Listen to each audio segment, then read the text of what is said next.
Welcome to the Well Woman Show, where we interview women executives, leaders, and entrepreneurs. And you're listening to the Well Woman Show, where motivated women achieve fulfillment and well-being. You're listening to the Well Woman Show. Take time for myself by coming to things like Well Woman Drinks. To be accepting of myself no matter what. Step away from judgment as much as possible. You're listening to the Well Woman Show. You're going to be in for a good ride. I don't regret anything. Everything I've ever done, I've learned from it, one way or another, good or bad. Being a little bit selfish for yourself, put your own oxygen mask on first and then give what's left. I'm a woman. I would prefer to tell my own story. My story, though it's very personal, is universal. You're listening to the Well Woman Show. And now your host, Giovanna Rossi. Hi, Giovanna Rossi here, and welcome to another episode of the Well Woman Show, where I interview women leaders, executives, and entrepreneurs about their lives and their road to becoming and being who they are today. Do you ever find yourself overwhelmed with your responsibilities, and it seems like you'll never get it all done? Well, you're not alone. We all need to remember to use our superpowers, the ones we already have but don't use all the time, and take advice and wisdom from one another. Towards the end of the show, in a segment called Superpowers for Success, I ask my guest about her superpowers, and the answers will give you the strength, perspective, and power to keep on being the well woman you are. I'm so happy you're here, so thanks for tuning in. The Well Woman Show is sponsored by Better Money Decisions, headed by two awesome women, Kate and Lorraine, who put your interests first when it comes to your money. They make sure your plan and your investments are tailored just for you. No financial jargon, no Wall Street double talk. Go to bettermoneydecisions.com/wellwoman to get their new book for free. Today's topic is how to let go of control to achieve more, and hopefully by the end of the show, you'll be inspired to reach out to those you trust, delegate tasks, and prioritize to relinquish some control in a way that is ultimately more beneficial to you. My guest today is Maggie Toulouse. Maggie is Secretary of State of New Mexico. She has served as Bernalillo County Clerk since 2007 and has made protecting the rights to vote, improving the integrity of the election process, and ensuring accountable leadership her top priorities. Secretary of State Toulouse is a 2009 recipient of a New Mexico Technology in Excellence Award, and in 2011, she received the Distinguished Service Award from the United Voters and Verified Voting New Mexico for her work in promoting election integrity. And in 2012, she was named one of New Mexico Business Weekly's 40 Under 40 Young Professionals. She grew up in New Mexico and currently lives in Santa Fe with her two sons. In the episode, Maggie and I talk about the struggles she faced in her first run for Secretary of State, what she learned about delegating tasks and relinquishing control through that experience, and how her perspective about balance has changed over time. The free giveaway today is my top tips for delegating. I love this giveaway because it helps you sort out which tasks you can delegate and which ones you should do yourself. So it's super helpful, and I encourage you to go to wellwomanlife.com/062show. Now to my interview with the Honorable Maggie Toulouse. I'm speaking with Maggie Toulouse this morning, Secretary of State for New Mexico. Welcome to the program. Thank you so much for having me, Giovanna.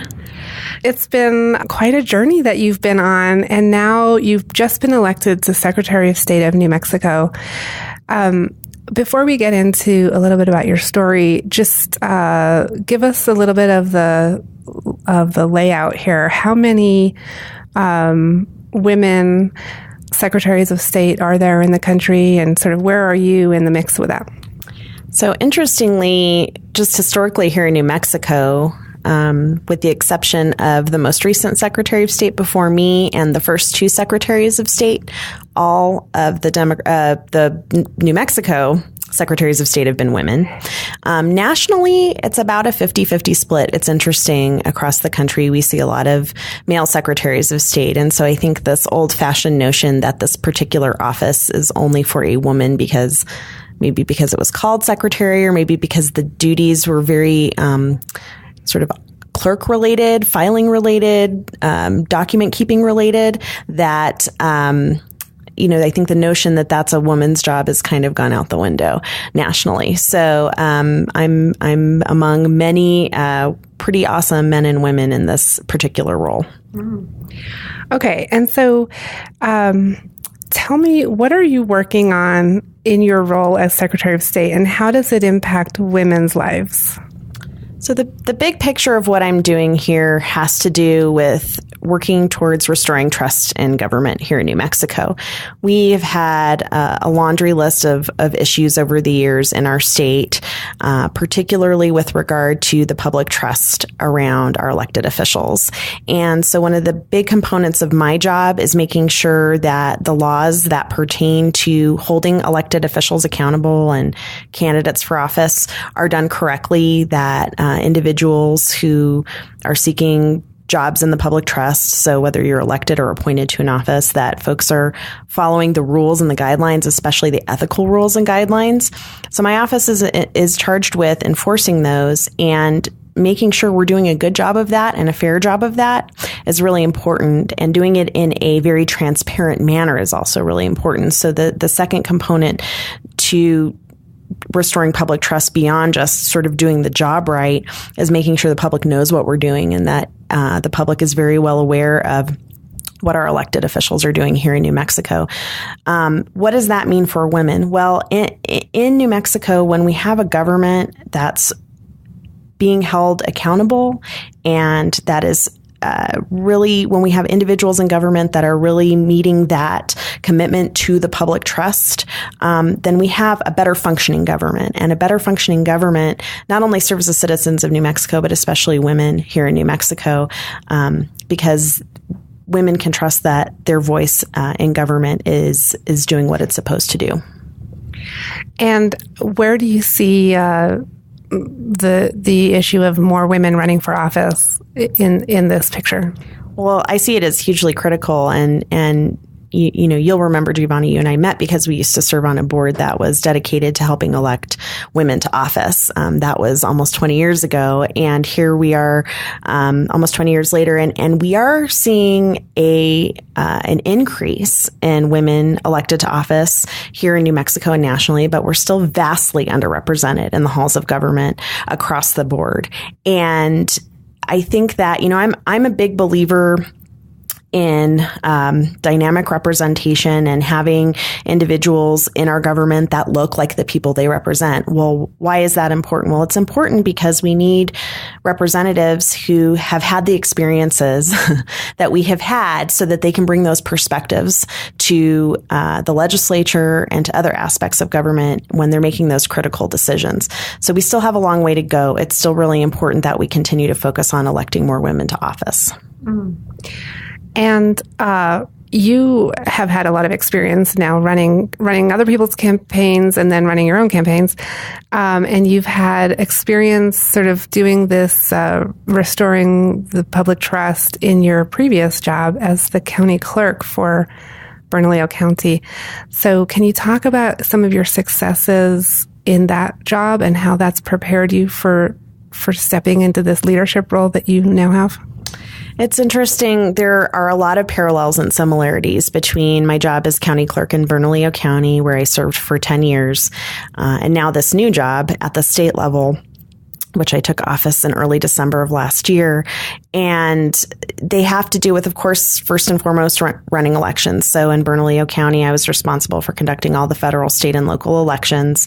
And we spent a lot of time really just trying to get the election process right and make sure that we had the basic foundation for conducting fair, accurate, and accessible elections in place. And that's really what I focused on for the first 2 years. And after that, we were able to really start expanding opportunities for voting, increasing, the number of vote centers, moving 2 vote centers on election day. And then we were able to move beyond that and focus on educating voters. And so it's sort of like you sort of have to move up the ladder as you progress. And it really starts with a focus on the basics and making sure the basic foundation is in place to do the other things well. So that's what I'm doing here right now in the Secretary of State's office, is working really hard, again, to make sure that the the constitutional and statutory requirements of the office are being done.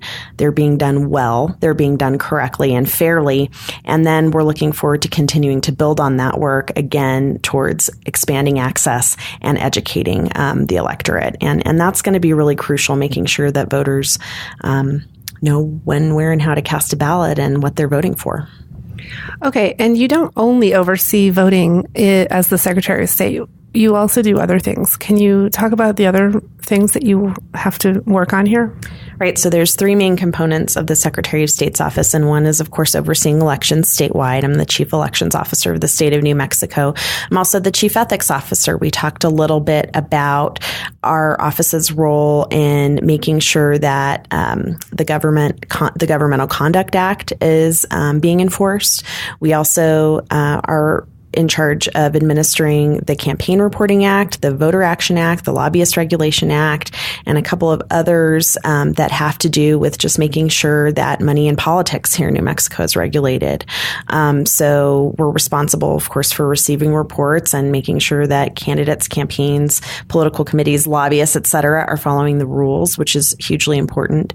And then the third prong, and it's a tremendously big piece of the job that we do in the Secretary of State's office, is providing for corporations to get up and running here in New Mexico, for-profit and nonprofit, foreign and domestic, allowing people to start a business here in the state and making sure that that's done well and correctly. Okay, and that's a pretty new role for the Secretary of State's office in New Mexico, at least. What can you do you think, to really be proactive in that and not just be the one that sort of processes the paperwork? I think that is such a great question. And that is exactly what I'm spending a lot of time with my staff trying to think about. How can we build the role of the Secretary of State so that we're not just, as you say, a recipient of paperwork. People have to file things online with us, and, we either, if you don't do it on time, we might assess a penalty or something like that. I see the Secretary of State's office as being able to be a real champion for businesses in New Mexico, not only to assist people with all kinds of information about how to get a business up and running and to keep it running strong here in New Mexico, but to facilitate between those businesses and other state agencies in which they may have to interact with, on the taxation side or the regulation side of the equation. And what I have found since I got here is there's really just a hunger for knowledge and understanding about not only how to get a business up and running, but to find tools for individuals to help grow their businesses here. And so we're spending a lot of time brainstorming ways that we can help do that from the Secretary of State's office, since it all starts with us. That's great. So we'll stay tuned for more on that from your office. Maggie, I want to talk to you a little bit about, on the Well Woman Show, we talk about the whole woman, right? Our whole lives. So we're not just our professional titles or our role, that we play in our family. We sort of look at things holistically, and like you as a mom and as a professional make up the whole of who Maggie Toulouse is, right? So can you talk a bit about being a mom, being a woman, and running for a high office, and some of the challenges that you faced in that?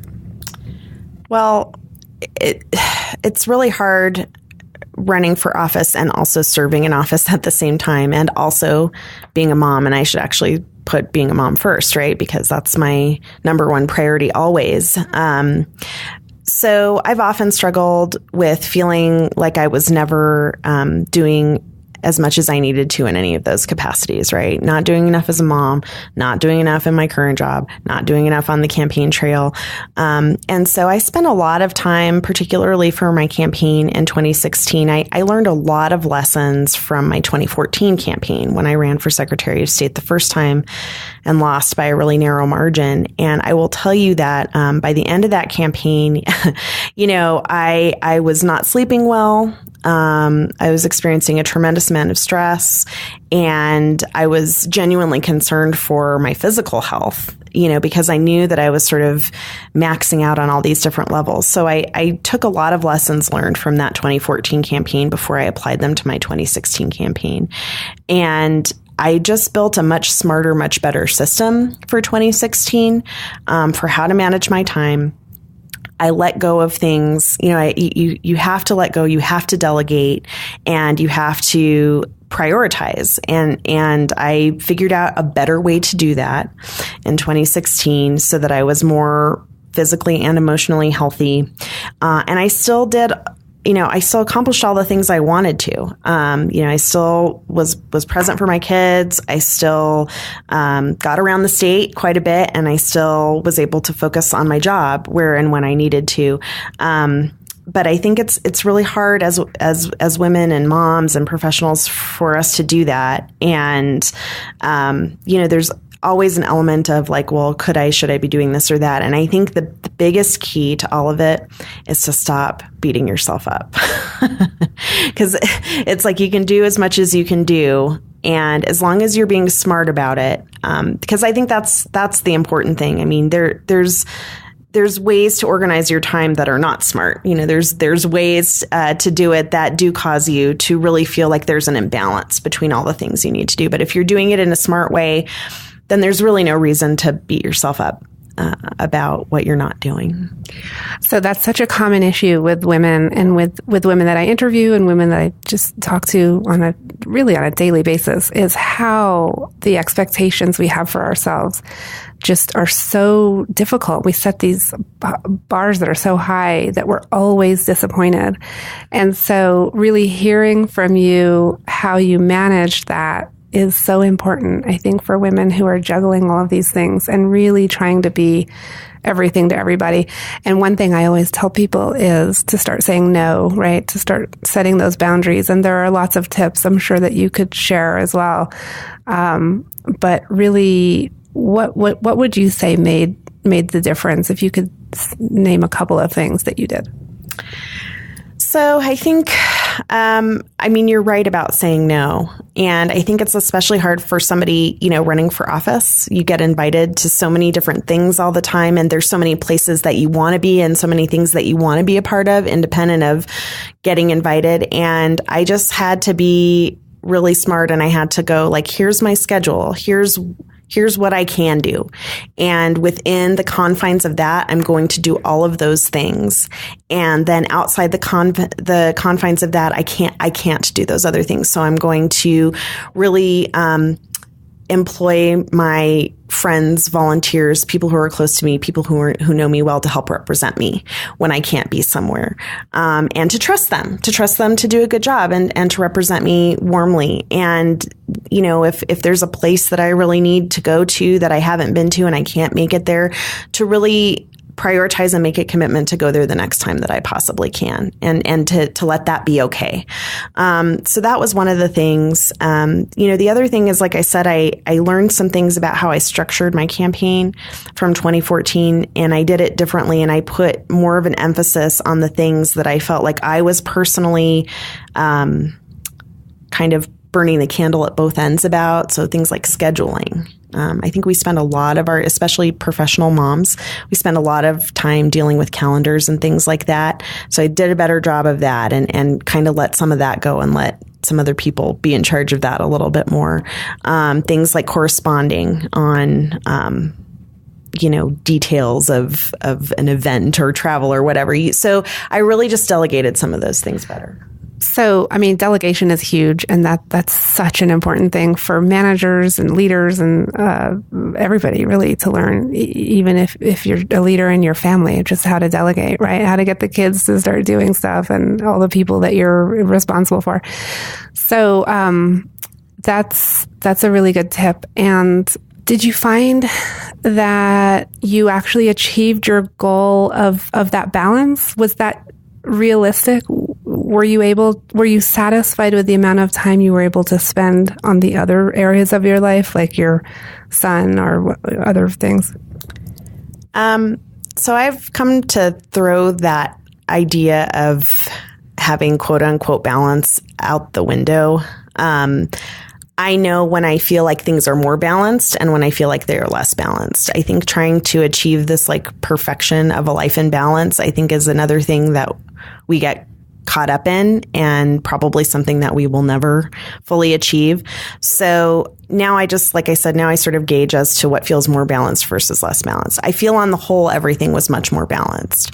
Are there work-related things or kid-related things or campaign-related things that I wish I could have done that I have some regret about? Sure, of course. But I can tell you that I know that I was sleeping through the end of the campaign. I was feeling stressed, but I was able to manage it. I didn't have the physical health concerns that I had. I had a very optimistic and positive outlook, even though, at times that could get tested and put upon. So for me, that was really that, looking at the big picture, the whole picture, that was really how I measured the success. Okay, Maggie, we're going into a segment called Superpowers for Success. So I want to ask you a few questions. I'm sure you have a lot of superpowers. And we want to hear about those because the whole point of this show is to really share and model and help other women. And, if someone is thinking, oh, I might do that, and then they hear someone who's actually done it, it really helps. So the first question for you is, what does success in life mean for you?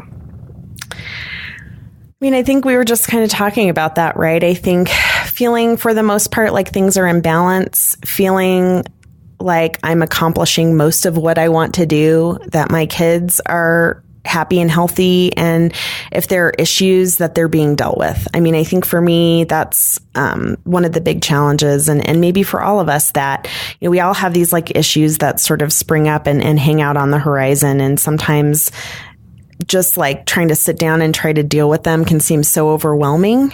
And for me, if I just feel like I have a plan in place, or that I've been taking positive steps towards solving whatever issues that are out there, then I feel like I'm doing what I'm supposed to do. I feel like I'm being successful.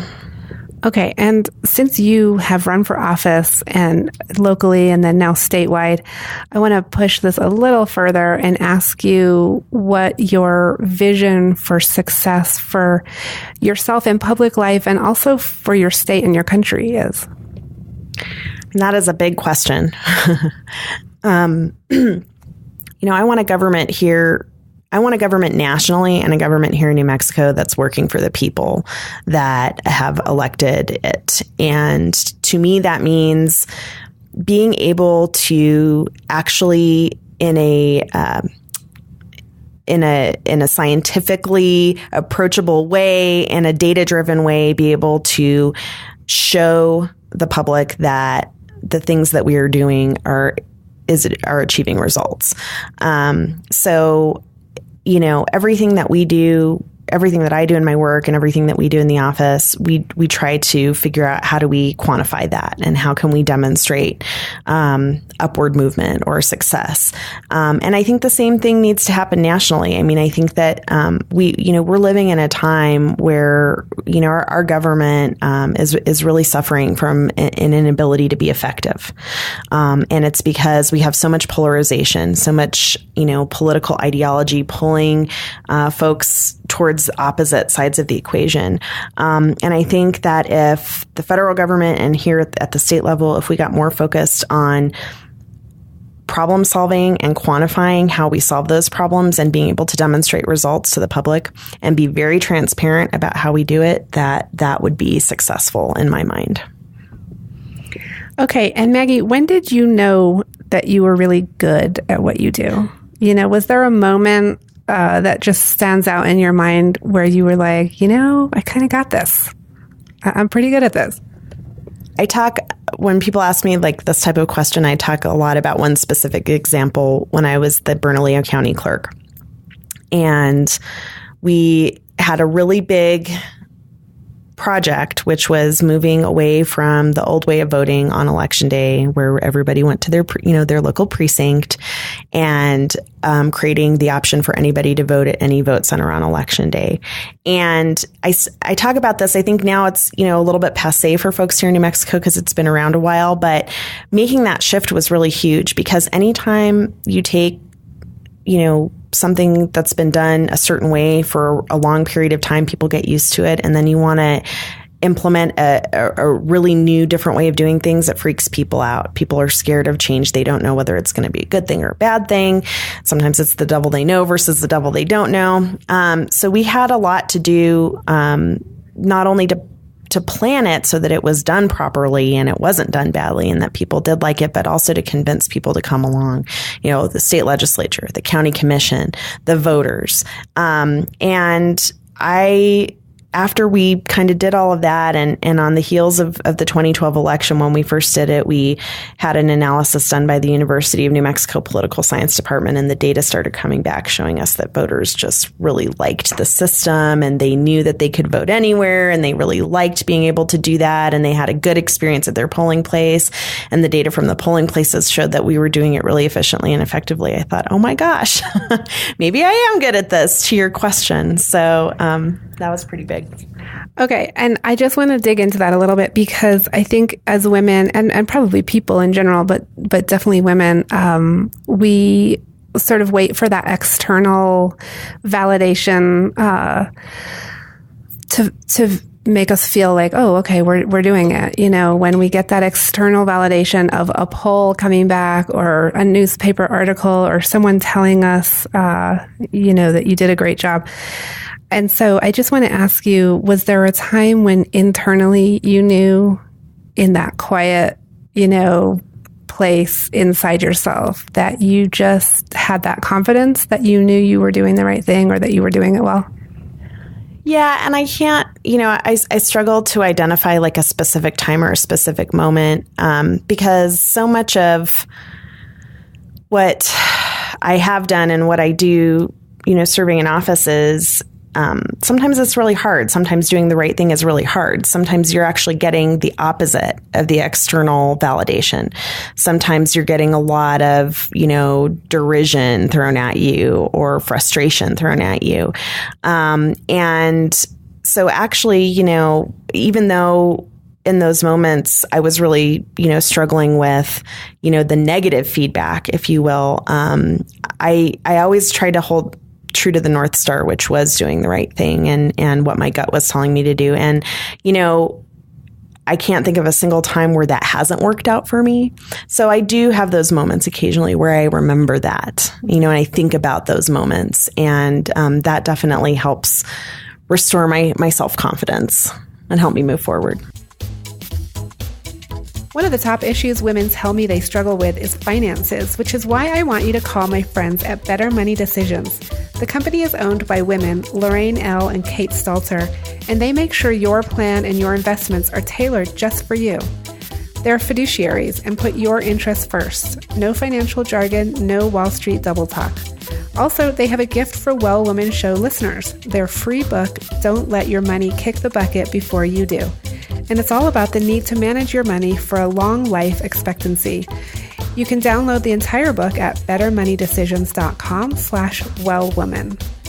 And you'll also get a free portfolio diagnostic, so you can tell if your investments are right for you. Just go to bettermoneydecisions.com/wellwoman. Okay, so I want to ask you, what superpower did you discover you had only to realize it was there all the time? Superpower did I discover that I had? Well, I've always been a very outgoing person, and I've always been very, when I was like a little girl, I was always the one who wanted to perform plays for my parents' friends when they came over and, demonstrate gymnastics. And so I've always had this sort of desire to kind of be out on the stage and be in front of folks. But it was interesting though, because when I was growing up, I always and people who know me, and there may be some people listening to this who knew me when I was, in elementary school or middle school, but I compare myself to Hermione Granger. I was always the girl with my hand up, always the girl trying to be, the teacher's pet or whatever. And that caused me to struggle in my interpersonal relationships a lot, understandably. I think I rubbed off on people the wrong way. As I got older, I started to really develop a strong amount of humility, but also I think I would like to think some emotional intelligence. And so I really have focused on building my interpersonal relationships and listening to people, relating to them, and really trying to be where they are and empathize with them. And that has served me so incredibly well. Getting out of myself and out of how I want to be perceived, and really just kind of digging into how others feel and where they're coming from. And so I think that has served me well. I think that is maybe a superpower that I didn't know that I had. I would say so. Yeah, definitely. Those are such good qualities of leadership that you just named. So real quick, we're right out of time here, but I wanted to ask you if you can just say what advice you would give yourself if you were like 20 years old. What advice would you give yourself? I tell myself to quit worrying so much about whether I was going to get where I was headed, and to not feel like I had to be all things to all people, and like you and I just talked about, to be able to say no a little bit more. My path was my path, and I'm here because of it. So I can't really say that I have any regrets about it, but I do know that I spent a lot of time having a lot of anxiety and stress and worries about whether I was doing everything I needed to do. And I think the answer is I probably could have taken care of myself a lot better in those days than I did if I would have just prioritized a little bit better. Okay. And Maggie, do you identify as a feminist? Oh, 1000%. Absolutely. And last question, what are you reading right now? What's on your nightstand? So I actually try to only read nonfiction. I mean, fiction. Sorry. I read a lot of nonfiction for work. So when I'm, at home reading for pleasure, it's always fiction. And I'm reading a new book by Paul Auster called 4321. It's on the New York Times bestseller list. It's really good. Cool. Maggie, it's been such a pleasure having you on the program today. Thanks so much for having me, Giovanna. That's it for our show today. I've been speaking with Maggie Toulouse, Secretary of State for New Mexico. And she's served as Bernalillo County Clerk since 2007, where she made protecting the right to vote, improving the integrity of the election process, and ensuring accountable leadership her top priorities. Maggie grew up in New Mexico and currently lives in Santa Fe with her family. In this episode, Maggie and I spoke about the importance of representing many diverse voices in politics, how she has come to redefine balance in her life, and how she prioritizes and delegates tasks to achieve success. Head over to wellwomanlife.com/062show to download the freebie this week. Our monthly live event, Well Woman Drinks, brings women together to share our successes and challenges as women, leaders, moms, aunts, sisters, and all the other roles we carry. If you'd like to attend a Well Woman Drinks near you, or if there isn't one in your city yet and you'd like to start one, email me at info@wellwomanlife.com. If you enjoyed the show, please take a moment and subscribe in iTunes and leave a review. You can also continue the conversation with us in the Well Woman Life community group at wellwomanlife.com/Facebook. For feedback, comments, or just to let me know you were listening today, find me on Facebook, Twitter, and Instagram at Well Woman Life. I'm Giovanna Rossi for The Well Woman Show. Until next time, have a super powerful week.